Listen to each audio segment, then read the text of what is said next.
Me llamo Valentina, tengo 33 años y vivo en un barrio tranquilo de Rosario, Argentina. Mi vida era común. Trabajaba en una pequeña tienda de ropa, tenía una perrita llamada Luna, y mis días pasaban entre libros de misterio y tazas de té caliente.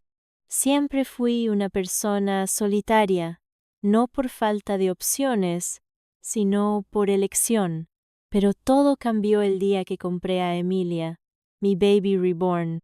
Era un sábado gris, con lluvia fina, cayendo como telón sobre la ciudad. Había tenido una semana difícil, llena de silencios y pensamientos oscuros. No sé exactamente qué me llevó a buscar algo así.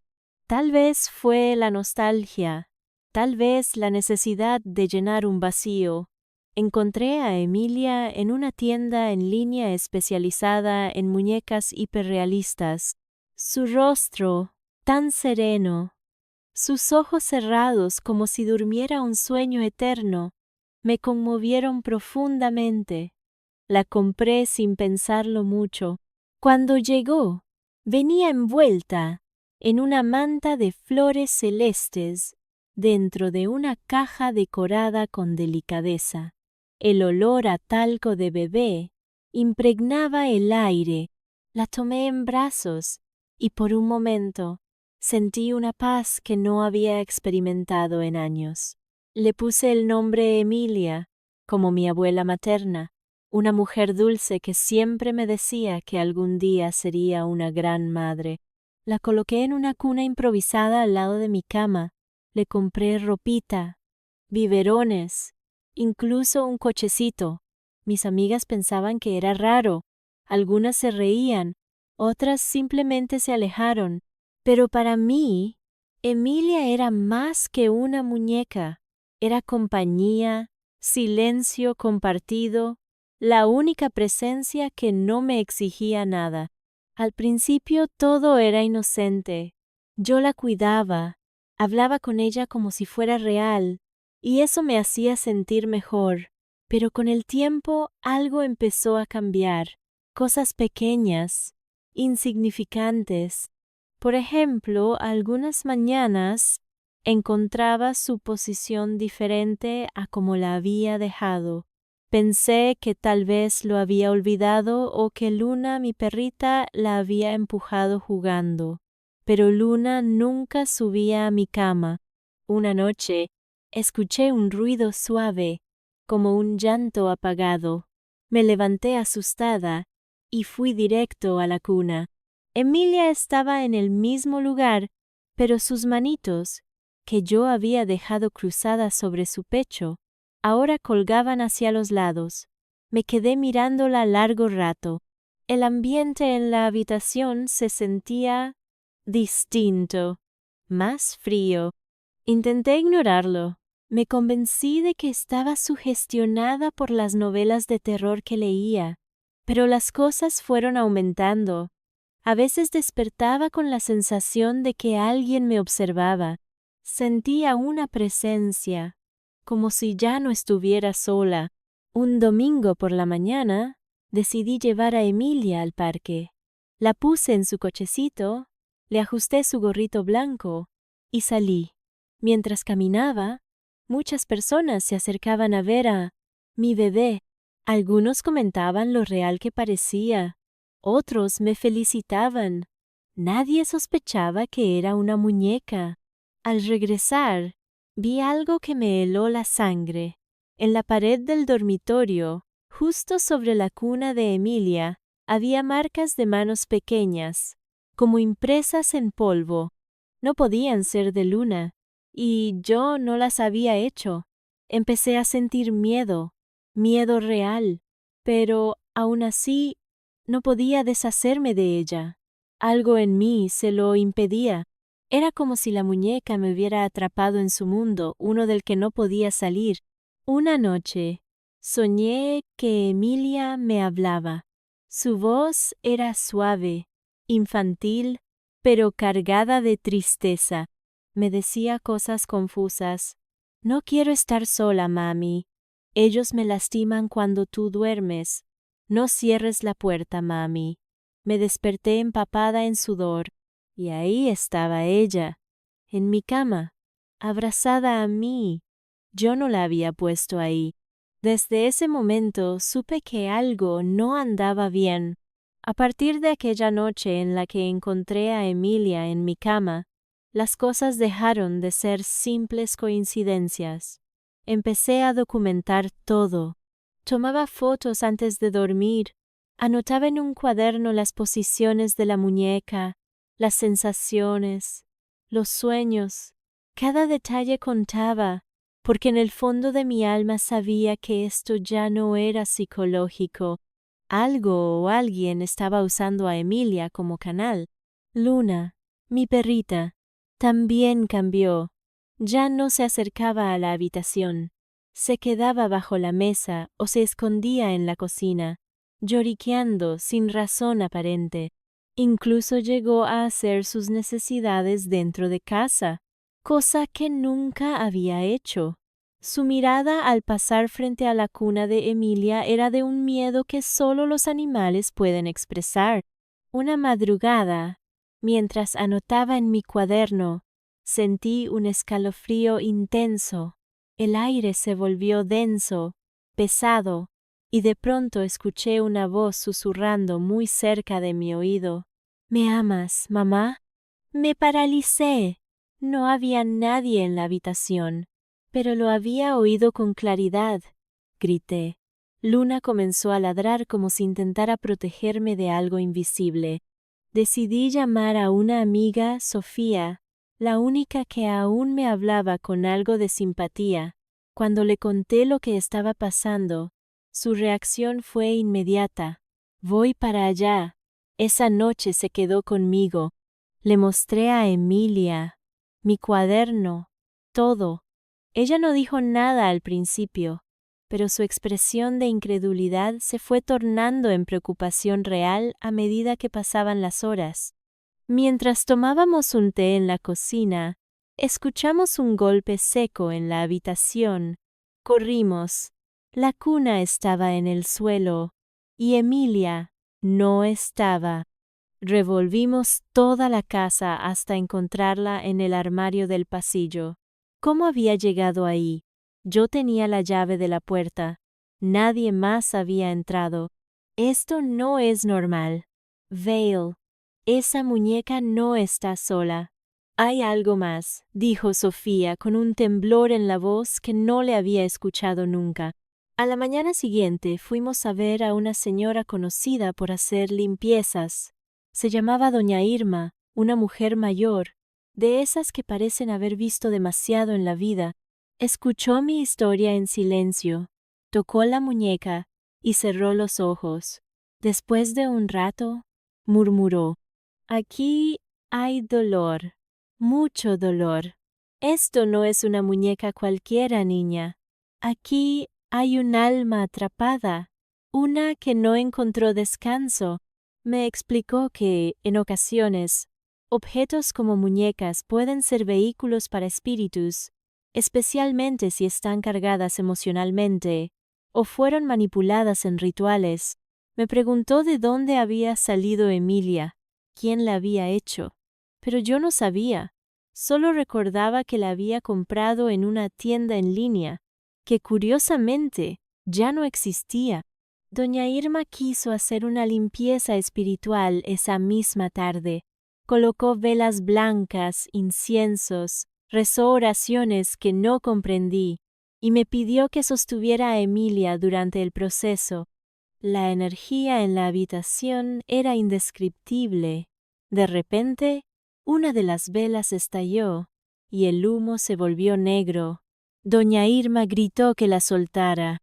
Cuando lo hice, la muñeca cayó al suelo con un sonido seco, pero lo más perturbador fue lo que sucedió después. Una sombra, como un vapor oscuro, emergió de ella y desapareció en la habitación. Estábamos en shock. Irma dijo que no había terminado, que el espíritu no había salido, solo se había escondido. Aconsejó que quemáramos la muñeca, pero cuando intentamos prenderla fuego en el patio, No ardía. Nada le hacía daño. Ni el fuego, ni el agua bendita, ni los rezos. Fue entonces cuando comprendí la verdad más aterradora. Emilia no era solo un objeto poseído, era un ancla, una puerta, y yo había abierto esa puerta. Después del fracaso al intentar destruir la muñeca, doña Irma se alejó. Dijo que aquello superaba sus capacidades y que no quería involucrarse más. Sofía también empezó a evitar el contacto.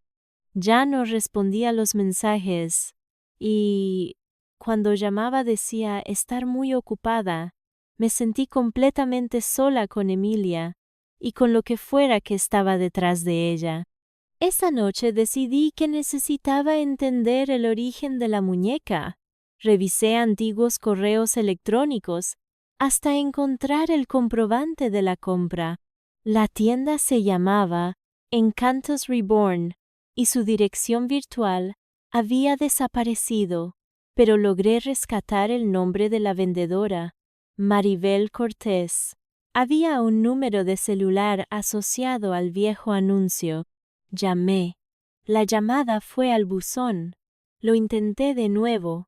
En el tercer intento alguien respondió. ¿Quién habla?, dijo una voz ronca. Disculpe. Compré una muñeca Reborn hace meses. Emilia. ¿Usted la vendió? Hubo silencio del otro lado. Entonces la voz respondió, con un tono resignado. Dios mío, otra vez esa muñeca. Maribel me contó que solo había sido intermediaria de un lote de muñecas que venían de una artesana de Córdoba. Dijo que varias clientas devolvieron sus muñecas, reportando eventos extraños, sensaciones perturbadoras, pesadillas, pero ninguna como la que yo tenía. Esa no debió ser vendida, murmuró. Le insistí para que me diera más información. Finalmente accedió y me dio una dirección. La mujer que las fabricaba se llamaba Beatriz Salazar, una señora que vivía sola en el campo, casi como una ermitaña. Si vas, ve con cuidado, me dijo antes de colgar. Viajé 2 días después. Llevé a Emilia conmigo, envuelta en mantas, dentro de una maleta. El pueblo de San Javier era pequeño, silencioso y rodeado de sierras.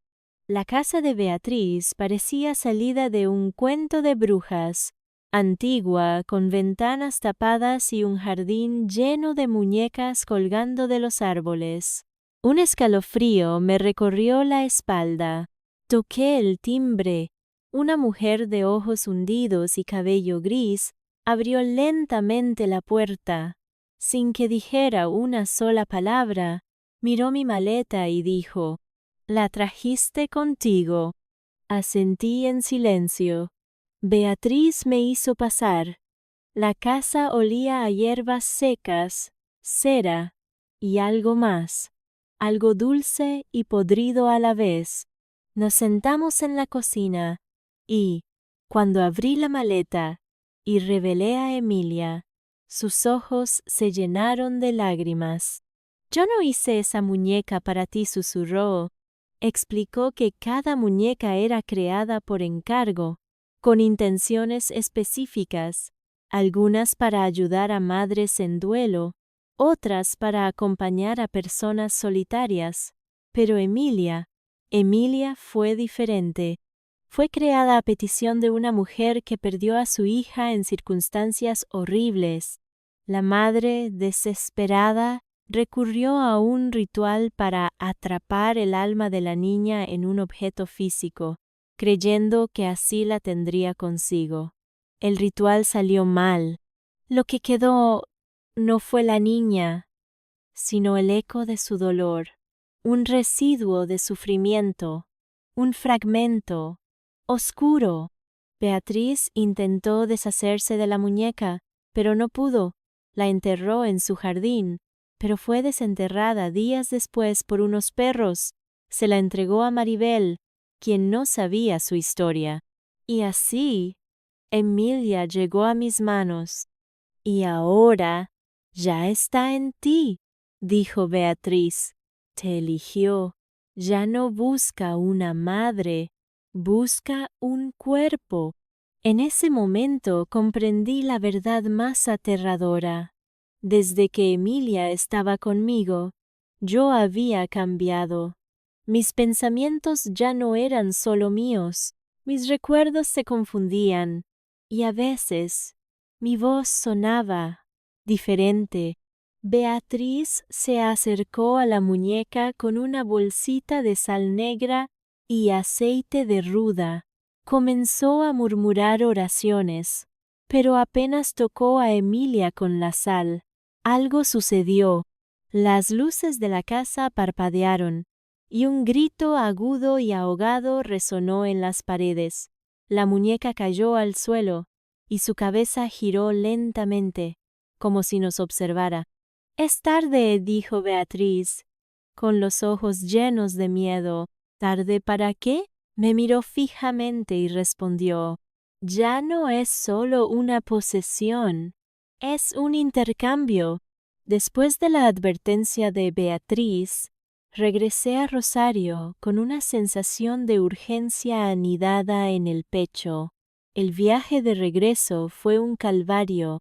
Emilia iba en la maleta, envuelta en las mismas mantas, pero algo dentro de mí sabía que ya no era la misma. O quizás la que no era la misma era yo. Esa noche me miré al espejo largo rato. No reconocía mis propios ojos.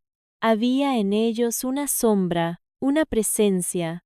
Tenía lapsos de memoria, momentos del día que no recordaba con claridad. Mis manos se movían a veces sin que lo ordenara. Y las voces, oh, las voces en mi cabeza, eran cada vez más nítidas. «Deja que salga», susurraban. «Déjame vivir». Intenté deshacerme de la muñeca una vez más. La arrojé al río Paraná, desde el puente más lejano en plena madrugada. Vi cómo se hundía envuelta en la oscuridad. Lloré. Me sentí libre por un instante. Pero al llegar a casa, Emilia estaba allí, sentada en el sofá, seca, inmutable. Grité. Llamé a Sofía, a doña Irma, a cualquiera que pudiera escucharme. Nadie respondió. Nadie vino. Durante los días siguientes, mi cuerpo comenzó a fallar. Despertaba en lugares distintos, con ropa diferente. Una mañana me vi en la cocina preparando biberones. Biberones para una muñeca. Otra vez. Mis ojos estaban rojos, mis uñas rotas, mis labios partidos. Mi mente se deshacía. Empecé a escribir todo lo que recordaba, todo lo que me pasaba. Estas páginas que ahora lees, si alguien las encuentra, si alguien logra comprender, que sepan que luché con todo lo que tenía. La última noche fue la peor. Me desperté flotando.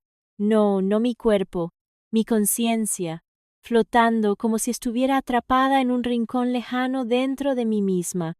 Veía todo, sentía todo, pero no podía moverme.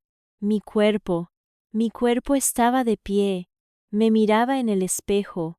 No era yo, era ella, Emilia. Me hablaba desde mi propia boca. Ahora sí, mami. Ahora sí voy a vivir. Entonces supe que el intercambio estaba completo. Vi mi reflejo y entendí. Esa no era más Valentina. No era más una mujer solitaria con una muñeca. Era algo nuevo, algo frío. Y esa cosa tenía mis ojos, mi piel, mi voz. Pero no tenía mi alma. Desde algún lugar profundo, sigo aquí, gritando sin voz, viviendo en el fondo de mi propio cuerpo. Emilia camina por la ciudad, habla con la gente, sonríe, usa mi nombre. Tal vez incluso esté escribiendo esto, fingiendo ser yo, dejando un rastro de lo que fue, como un juego perverso. Si lees estas palabras, no busques la muñeca, no la compres, no la mires a los ojos, porque Emilia solo necesita una oportunidad, y tú podrías ser la siguiente.